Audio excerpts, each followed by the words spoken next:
Yo boss brain, Baba Chainz way up. I'm a Costello. Riddim ready via DJ December.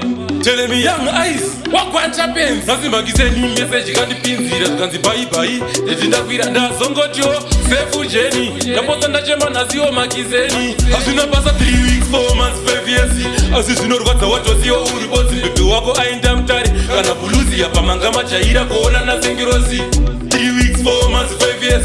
As you know what was your report. Baby, wako aindam tari. Kana buluzi ya pamanga machaira kuona na sengirosi. Inina baby wangu taidana na. Bari baru do futi taipanana. So me say, tengeta kafitana. Bari baru nako futi tengeta kafanana. Tiri gurubizi. Urabaya tijidira na chuta na kuti atimbo fata tosiyana. Ininewe chakabaya chikachokera. Ready via taka panango wa yekuzurana. Hazvina basa 3 weeks, 4 months, 5 years.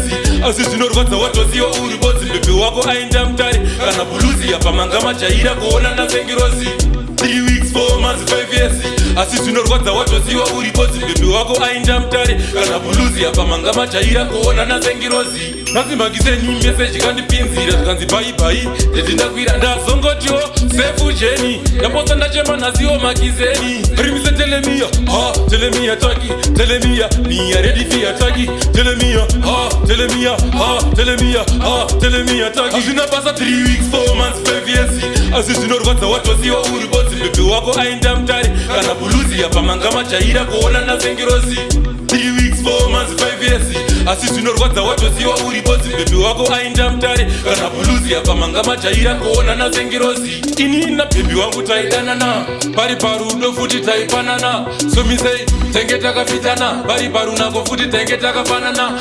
Tiri gurubizi. Urabaya tijidira na chuta na kuti atimbo fata tosiyana. Ininewe chakabaya chikachokera. Ready via taka panango wa yekuzurana. Hazvina basa 3 weeks, 4 months, 5 years. Asisi norwata watu wasiwa uriboti. Bebe wako aindam mtari. Kana buluzi ya pamanga machaira kuona na sengirosi. 3 weeks, 4 months, 5 years. Asisi norwata watu wasiwa uriboti. Bebe wako aindam mtari. Kana buluzi ya pamanga machaira kuona na sengirosi.